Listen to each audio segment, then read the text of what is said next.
Hello everyone, आप सबका स्वागत है आपके अपने ही चैनल इंग्लिश हंटर पर। और आज का वीडियो है हिंदी से लेकर इंग्लिश तक की ट्रांसलेशन का, जिसमें आपके बहुत सारे कॉन्सेप्ट क्लियर होंगे और इस हिंदी सेंटेंस के जरिए आप अपनी इंग्लिश इंप्रूव करेंगे। कैसे? क्योंकि ये जो हिंदी के सेंटेंस है हम इन्हें इंग्लिश में कन्वर्ट करेंगे एक नए तरीके से। ठीक है, तो वीडियो को बिल्कुल आखिरी तक देखिएगा। चलिए शुरू करते हैं। सबसे पहले आप अपने सामने एक सेंटेंस देख सकते हैं, बहुत ठंड है, गर्म पानी से नहा लो।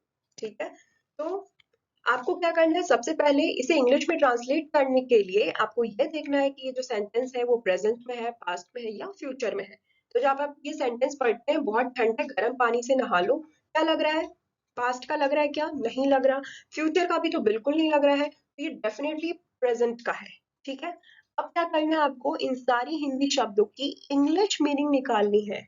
ठीक है, क्योंकि आप अभी शुरुआत कर रहे हैं, बिगनर है, तो आपको पता नहीं है कि हम कैसे अरेंज करें, कैसे ऐसे अरेंज करें कि एक मीनिंगफुल सेंटेंस बन जाए। तो आप क्या कीजिए कि जितने भी हिंदी शब्द हैं उनकी इंग्लिश मीनिंग निकाल लीजिए। ठीक है, चलिए शुरू करते हैं। बहुत ठंड, वेरी कोल्ड। ठीक है ना, ठंड की इंग्लिश क्या होती है? कोल्ड। बहुत क्या होता है? वेरी। ठीक है इज। ठीक है, गर्म पानी से, विथ वार्म वाटर। ठीक है, से विथ गरम वार्म पानी वाटर। ठीक है, नहा लो एक बात। ठीक है, नहा लो, जब भी आप किसी को कहते हैं ना नहा लो, go and take a shower. ठीक है, जाओ नहा लो, go and take a shower. तो नहा लो जब आप किसी को बोलेंगे तो कहेंगे take, go and take a shower, या फिर टेक शावर या टेक बाथ। ठीक है, नहाने की इंग्लिश दो होती है, या शावर आप बोल लीजिए या फिर बात बोल लीजिए। कभी आप किसी को कहेंगे कि जाओ नहा लो, तो कैसे कहेंगे? Go and take a bath और गो और टेक अ शावर। ठीक है ना, दोनों एक ही चीज है। चलिए, हमने क्या किया? इन सारे हिंदी शब्दों की इंग्लिश मीनिंग निकाल ली। अब हम इसे इंग्लिश की मीनिंगफुल सेंटेंस बनाएंगे। ठीक है, तो वो कैसे होगा? सबसे पहले आपको ये देखना है कि इस पूरे सेंटेंस में बात किसके बारे में हो रही है या फिर काम कौन कर रहा है। तो यहाँ पर बात ऐसा कुछ है नहीं। यहाँ पे ठंड और गर्म पानी मतलब एक तरह से आपको सुझाव दिया जा रहा है, सजेशन दिया जा रहा है कि बहुत ठंड है तो आप गर्म पानी से नहाया करें। ठीक है, गर्म पानी से नहा लें। ठीक है, तो सबसे पहले हम क्या करेंगे? ऐसा कुछ यहाँ पे सब्जेक्ट वाली बात नहीं है, तो हम यहीं से स्टार्ट करते हैं। तो सबसे पहले अगर आपको समझ में नहीं आ रहा है कि एक मीनिंगफुल सेंटेंस कैसे बनाए, तो सबसे पहले आप क्या कर लीजिए, ये देखिए कि यहाँ पे सेंटेंस में बात किसके बारे में हो रही है। तो यहाँ पे जो सेंटेंस है, बहुत ठंड है, मतलब ठंड के बारे में बात हो रही है कि ठंड है। तो हम क्या करेंगे? ये वाली चीजें बहुत पहले लिख देंगे। ठीक है ना, वेरी कोल्ड। ठीक है, वेरी कोल्ड। ठीक है, और उसके बाद क्या करना है? आपको हेल्पिंग वर्ब लगाना है, इज। ठीक है ना, इज क्यों? क्योंकि ये प्रेजेंट में है, प्रेजेंट में है इसीलिए इज का इस्तेमाल हुआ। हेल्पिंग वर्ब है, इसका है हेल्पिंग वर्ब, जो ये बताता है कि सेंटेंस प्रेजेंट में है, पास्ट में या फ्यूचर में है। और ये इट जो है हमारा सब्जेक्ट है। ठीक है, जब भी अगर सब्जेक्ट ना हो, रियल सब्जेक्ट नहीं दिया है, तो आप इट या देयर का इस्तेमाल करेंगे। इट और देयर जो है ना, डमी सब्जेक्ट होते हैं और इनको हम तब इस्तेमाल करते हैं जब सब्जेक्ट नहीं होता है किसी सेंटेंस में। ठीक है, तो एज अ सब्जेक्ट हम इसे यूज करते हैं। तो इट क्या है? आपका सब्जेक्ट। ठीक है, इट इज वेरी कोल्ड। याद रखिए कैसे सेंटेंस का स्ट्रक्चर है, पहले आता है सब्जेक्ट, फिर आता है हेल्पिंग वर्ब। ठीक है, और अगर हेल्पिंग वर्ब नहीं है तो फिर डायरेक्टली वर्ब आएगा, उसके बाद ऑब्जेक्ट। ठीक है, अब आते हैं सेकेंड पार्ट पे। ठीक है, take bath with a warm water, गर्म पानी से नहा लो। ठीक है, तो क्या करने का बोल रहे हैं? यहाँ पे नहाने का काम हो रहा है, नहाने की बात कर रहे हैं। तो नहाने की बात नहीं कर रहे हैं, तो नहाने वाली चीज पहले आएगी टेक बाथ। फिर क्या, किससे नहा लो? गर्म पानी से नहा लो, तो विथ वार्म वाटर। ठीक है ना, क्या करना है? सबसे पहले किससे करना है, क्यों करना है, वो चीजें लास्ट में आएगी। ठीक है, वह अभी भी काफी जवान दिखते हैं। ठीक है, मतलब एक तरह से सिंपल सा सेंटेंस है, प्रेजेंट में है कि वो काफी जवान दिखते हैं, जवान दिख रहे हैं। ठीक है, इन सारी इंग्लिश हिंदी शब्दों की हम इंग्लिश मीनिंग निकालेंगे। चलिए शुरू करते हैं। वह, ही, है ना, लड़के के लिए ही और लड़की के लिए वह क्या होता है? शी। ठीक है ना, अभी भी, स्टिल, अभी भी मतलब स्टिल। अभी भी की इंग्लिश क्या आती है? स्टिल। ठीक है ना, अभी भी स्टिल। क्वाइट, काफी। ठीक है ना, क्वाइट की क्या होती है इंग्लिश? काफी। काफी की इंग्लिश क्या होती है? क्वाइट। या फिर आप वेरी भी लिख सकते हैं, ऐसा कुछ नहीं है। जवान, यंग, दिखते हैं, लुक्स। दिखते हैं मतलब लुक्स, ठीक है ना। यहाँ पे कोई काम नहीं हो रहा है, मतलब जस्ट दिखते हैं, एक तरह से प्रेजेंट में है, इसीलिए लुक्स। ठीक है, हमने क्या किया, इन सारी हिंदी शब्दों की इंग्लिश मीनिंग निकाल ली है। अब हम इससे एक मीनिंगफुल इंग्लिश सेंटेंस बनाएंगे।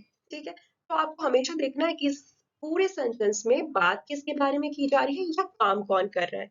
ठीक है, तो यहाँ पर आप देख सकते हैं कि वह के बारे में हो रही है बात। वह जो है काफी जवान दिखते हैं, तो वह क्या है, सब्जेक्ट है, और सब्जेक्ट जो है सेंटेंस में पहले आएगा। ठीक है, तो ही, ठीक है ना, ही स्टिल, अभी भी, स्टिल अभी भी वो जवान दिख रहे हैं, स्टिल। फिर यहाँ पे क्या है, लुक्स, यहाँ पे दिखने का काम हो रहा है, तो लुक क्या है आपका, वर्ब है। क्वाइट यंग, अभी भी वो क्या कर रहे हैं, जवान दिख रहे हैं, तो क्वाइट यंग क्या है आपका ऑब्जेक्ट। ठीक है ना, अब ये मामला काफी पुराना हो चुका है, अब ये मामला काफी पुराना हो चुका है। ओके, अब क्या करना है, हमें सिंपल इन सब की इंग्लिश मीनिंग निकालनी है, तो चलिए शुरू करते हैं। नाउ, अब नाउ, ये मामला, दिस मैटर, मामला की इंग्लिश क्या होती है, मैटर। काफी पुराना, क्वाइट ओल्ड। ठीक है, ठीक है, होना या हो चुका, होने की इंग्लिश क्या होती है, बिकम। ठीक है, बिकम। ठीक है ना, हो जाना, बिकेम। हो गया, बिकेम। ठीक है, तो हो चुका है, तो यहाँ पे होने की इंग्लिश क्या है, बिकम। चुका है, हैज। ठीक है, क्योंकि ये प्रेजेंट में है इसीलिए हैज का इस्तेमाल हुआ। ठीक है, अब क्या करना है, इन सारी हिंदी शब्दों की हमने इंग्लिश मीनिंग बना ली है। अब हम इसे एक मीनिंगफुल सेंटेंस बनाएंगे। तो क्या करेंगे, आपको ये देखना है इस पूरे सेंटेंस में बात किसके बारे में की जा रही है, तो बात जो है मैटर के बारे में की जा रही है, मामले के बारे में बात हो रही है कि ये जो मामला है काफी पुराना हो चुका है। तो जिसके बारे में बात होती है वो चीजें सब्जेक्ट के तौर पे हम पहले लिखते हैं। लेकिन यहाँ पे एक चीज और देख सकते हैं आप कि अब, ठीक है, अब क्या है, एक तरह से एक्स्ट्रा इंफॉर्मेशन है। अब क्या है, क्रिया विशेषण है, एडवर्ब है, जिस जो एक्स्ट्रा इंफॉर्मेशन देने का काम कर रहा है। हालांकि आप ऐसे भी बोल सकती थी ये मामला काफी पुराना हो चुका है, लेकिन अब ऐड किया है अब को, मतलब बता रही कि अब ये मामला जो है ना, अब जो है ये काफी पुराना हो गया। तो ये अब क्या है, एडवर्ब है, एक्स्ट्रा इंफॉर्मेशन सेंटेंस में दे रहा है। तो एडवर्ब क्या आएगा सबसे पहले, फिर आएगा दिस मैटर, ये मामला। ठीक है, हेल्पिंग वर्ब हैज, ठीक है ना, हैज बिकम क्वाइट ओल्ड।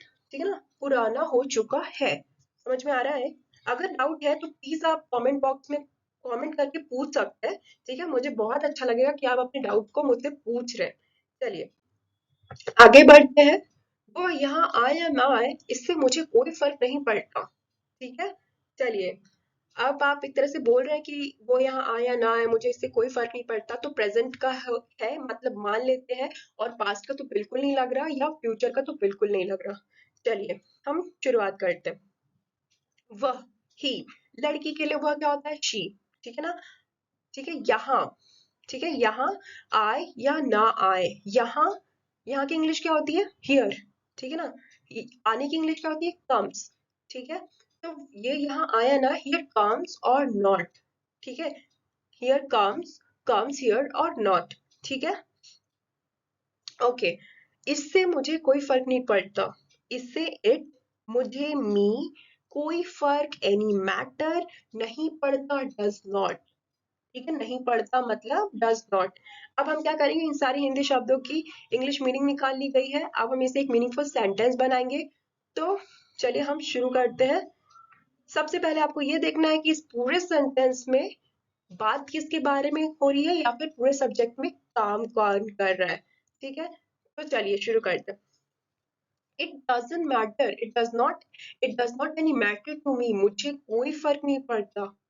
ठीक है, कि वो यहाँ आए या ना आए, वेदर ही कम्स और नॉट। देखिए हमने वेदर का इस्तेमाल इसलिए किया है, वेदर का इंग्लिश होता है ये है कि वेदर में ना हम चॉइस देते हैं, आने और ना आने दोनों एक साथ की चॉइस लगी रहती है। जहां पे ऐसा कुछ होता है ना कि वो यहाँ आए या ना आए, मैं तो ये करके रहूंगा, तो वेदर का इस्तेमाल हम तब करते हैं जब हमारे पास दोनों ऑप्शन रहता है, हमारे पास हाँ या ना दोनों एक साथ मिक्स्ड रहते हैं, तब हम इस्तेमाल करते हैं वेदर का। तो यहाँ पे क्या हो रहा है, यहाँ आए या ना आए, तो यहाँ पे आने का भी काम है और ना आने का भी काम है, दोनों मिक्स्ड अप है। ठीक है, इसीलिए हमने यहाँ पे वेदर का यूज किया है। तो वेदर का इस्तेमाल कब करेंगे आप, जब हाँ या ना जो है दोनों एक साथ रहते हैं, हाँ तुम आओ या ना आओ, आओ या ना आओ दोनों ऑप्शन है, तो वहां पर आप क्या इस्तेमाल करेंगे, वेदर का। कैसे आएगा, आप यहाँ आओ या ना आओ, वेदर यू कम हियर और नॉट, है ना, आपके पास ऑप्शन है। तो वेदर का इस्तेमाल हम तब करते हैं जब दोनों ऑप्शंस मिक्स्ड रहते हैं। हाँ ना जो है दोनों मिक्स्ड रहता है, हाँ या ना। ठीक है, अब ये उसकी मर्जी है कि वो खाए या ना खाए। ठीक है, अब ये उसकी मर्जी है वो खाए या ना खाए, तो हम क्या करेंगे, पहले इन सब की इंग्लिश मीनिंग निकालते हैं। अब नाउ ये, इट, उसकी, उसकी मर्जी, हिज चॉइस, ठीक है, कि वह खाए या ना खाए, वो, ही, खाए या ना खाए, ईट्स और नॉट, ठीक है, खाए या ना खाए। जब एक बार हमने ईट्स लिख लिया तो दोबारा लिखने की जरूरत नहीं है, तो ईट्स और नॉट। ठीक है, चलिए अब हम इससे क्या करेंगे, एक मीनिंगफुल सेंटेंस बनाएंगे। तो आपको ये देखना है कि इस पूरे सेंटेंस में बात किसके बारे में की जा रही है, तो बात जो है पूरे सेंटेंस में इट के बारे में की जा रही है। ठीक है, अब जो है क्या है, क्रिया विशेषण है, एडवर्ब है, तो सेंटेंस में एक्स्ट्रा इन्फॉर्मेशन देने का काम कर रहा है। अब जो है ये कह रहा है कि अब तुम खाओ या ना खाओ, अब जो है एक्स्ट्रा इन्फॉर्मेशन है कि अब तुम खाओ या ना खाओ, मुझे कोई फर्क नहीं पड़ता, ये तुम्हारी मर्जी है। ठीक है, तो नाउ, ठीक है ना, इट इज हिज चॉइस, ठीक है ना, ये उसकी मर्जी है। अब ये देखिए यहाँ पे आया ना वेदर, जब एक सेंटेंस पूरा हो जाएगा ना तब आप वेदर का यूज करेंगे दूसरे सेंटेंस को कनेक्ट करने के लिए। वेदर यहाँ पे क्या है, मतलब दोनों का है ना ऑप्शन, खाओ या ना खाओ, खाओ ना खाओ। तो देखिए दोनों हाँ ना मिक्स्ड है, इसीलिए वेदर का यूज हुआ, ही, इट्स और नॉट। ठीक है, आप क्या सोच रहे थे और क्या हुआ, क्वेश्चन मार्क। ठीक है, मतलब आप क्या सोच रहे थे और क्या हुआ, मतलब आप क्या सोच रहे थे, ये पास्ट है, और क्या हुआ मतलब हो गया, मतलब ऑलमोस्ट सब कुछ पास्ट में है। ठीक है ना, और क्वेश्चन है। ठीक है, चलिए हम इनकी इंग्लिश मीनिंग निकालते हैं। आप, यू, ठीक है, क्या, व्हाट, सोच रहे थे, मतलब सोच रहे थे, मतलब पास्ट में क्या कर रहे थे, सोच रहे थे, सोचने का काम हो रहा था, इसीलिए हमने सोच की इंग्लिश क्या होती है, थिंक, और आईएनजी क्यों ऐड किया, क्योंकि ये काम कंटिन्यू हो रहा था पास्ट में। ठीक है ना, पास्ट कंटिन्यूअस टेंस है। ठीक है, ओके, सोच रहे थिंकिंग थे, वर, ठीक है ना, पास्ट का है इसीलिए वर। ठीक है ना, हमेशा सेकंड फॉर्म के साथ हम वर का यूज करते हैं, याद रखिए।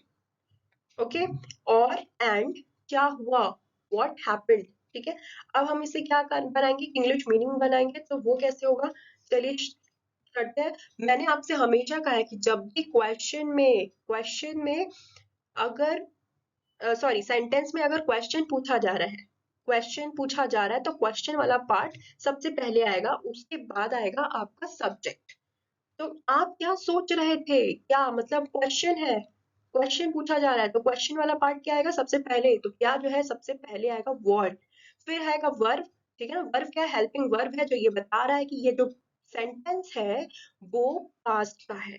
ठीक है ना, वर्ब, फिर ये क्या है, सब्जेक्ट, यू क्या है, सब्जेक्ट, यहाँ पे यू के बारे में बात हो रही है, आपके बारे में बात की जा रही है। थिंकिंग क्या है, वर्ब है, सोचने का काम हो रहा था पास्ट में, और what happened, and what happened, क्या हुआ। ठीक है, ओके, बस यही एक बात थी जिससे उसे बुरा लगा। ठीक है, चलिए अब हम क्या करेंगे, मतलब यहाँ पे भी आप देख सकते हैं कि सब कुछ पास्ट में है, मतलब एक बात थी और जिससे उसे बुरा लग गया, मतलब बात हो चुकी है, उसे बुरा लग चुका है। अब हम इससे एक मीनिंगफुल सेंटेंस बनाएंगे, लेकिन उससे पहले इन सब की हम इंग्लिश मीनिंग निकालेंगे, तो चलिए शुरू करते हैं। ठीक है ना, बस यही, सिर्फ यही, ओनली। ठीक है ना, बस की इंग्लिश क्या होती है, बस, सिर्फ, ओनली। ठीक है, यही, दिस, एक बात थी, वॉज द थिंग। ठीक है ना, वॉज द थिंग, जिससे उसे बुरा लगा, that made him feel bad, जिससे उसे बुरा लगा। ठीक है, अब क्या करेंगे हम, यहाँ पर सिंपल हमने इन सब की इंग्लिश मीनिंग निकाल लिया, अब इससे एक मीनिंगफुल सेंटेंस बनेगा, तो वो कैसे होगा, चलिए शुरू करते हैं। बस यही एक बात थी, ठीक है ना, बस यही, दिस जो है क्या है आपका सब्जेक्ट, ठीक है ना, दिस वॉज क्या है आपका helping verb, the only thing मतलब एक बात थी, that made him feel bad, उसे, जो उसे बुरी लगी। ठीक है, यहाँ पे मेड का इस्तेमाल क्यों हुआ, क्योंकि आप तो यही सोच रहे होंगे कि मेक, और मेक होता है, और मेक का जो पास्ट होता है वो मेड होता है ना, तो मेक का मतलब होता है किसी चीज को बनाना, है ना। तो देखिए मेक का इस्तेमाल हम बनाने के लिए भी यूज करते हैं, एक्चुअली होता यह है कि देखिए आप मेक का यूज तो हम बनाने के लिए ही करते हैं, लेकिन बनाते हैं तो कुछ निकलता है, आउटकम निकलता है। अगर आप सूजी का कुछ बना रहे हैं तो उसका आउटकम क्या होगा, उसका रिजल्ट क्या बनेगा, उसका रिजल्ट आपका हलवा बनेगा, राइट। उसी तरह से बात है जिसे उसे बुरा लग गया, तो बात हुई और उसका रिजल्ट क्या आया कि उसे बुरा लग गया। तो ये जो मेक है ना, इसे हम कारण के लिए यूज करते हैं। जब किसी बात से किसी वजह से कुछ होता है, उसने उसे रुला दिया, ही मेड हर क्राई, मतलब उसने कुछ ऐसा किया कि वो रोने लग गई। तो उसने जो किया उससे आउटकम क्या निकला, रिजल्ट क्या निकला कि वो रोने लग गई। ठीक है। तो मेक का इस्तेमाल हम बहुत सारी चीजों के लिए करते हैं। ठीक है। अभी उसकी उम्र क्या है, अभी उसकी उम्र क्या है, क्वेश्चन मार्क। ठीक है, चलिए हम इनकी इंग्लिश मीनिंग निकालेंगे। अभी, नाउ, उसकी उम्र, उसकी, हिज। ठीक है, हिज लड़के के लिए हिज और लड़की के लिए हर। ठीक है, उसकी के लिए लड़की के लिए हर, लड़के के लिए हिज। ठीक है। उम्र, एज, क्या है, व्हाट इज। ठीक है। चलिए अब हम क्या करेंगे, जब भी हम मैंने आपसे बोला है कि क्वेश्चन है, अगर सेंटेंस में क्वेश्चन पूछा गया है तो क्वेश्चन वाला पार्ट पहले आएगा। तो क्या आएगा सबसे पहले, what is his age now. ठीक है ना। एज का ये नाउ जो है लास्ट में क्यों आया एज अ ऑब्जेक्ट, क्योंकि उसकी उम्र का जो पूछा गया है उसका प्रभाव पड़ रहा है अब पे प्रभाव पड़ रहा है। तो जिस किसी चीज का प्रभाव अगर किसी चीज पे पड़ता है तो वो क्या कहलाता है, ऑब्जेक्ट। ठीक है, एक एग्जाम्पल से समझते हैं। I am eating an ice cream.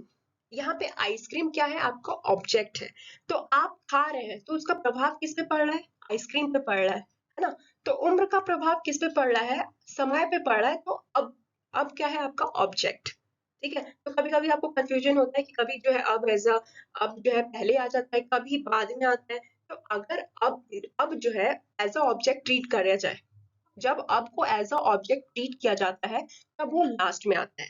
अगर अब पे किसी चीज का प्रभाव पड़ता है तो वो लास्ट में आता है। ठीक है, एज अ ऑब्जेक्ट। मैं अभी कुछ नहीं जानता इसलिए आप मुझसे बात करें। ठीक है, मैं अभी कुछ नहीं जानता इसलिए आप मुझसे बात करें। चलिए शुरू करते हैं। मैं आई, अभी, मतलब इस वक्त की बात हो रही है, अभी इस वक्त। ठीक है ना, इसीलिए राइट नाउ।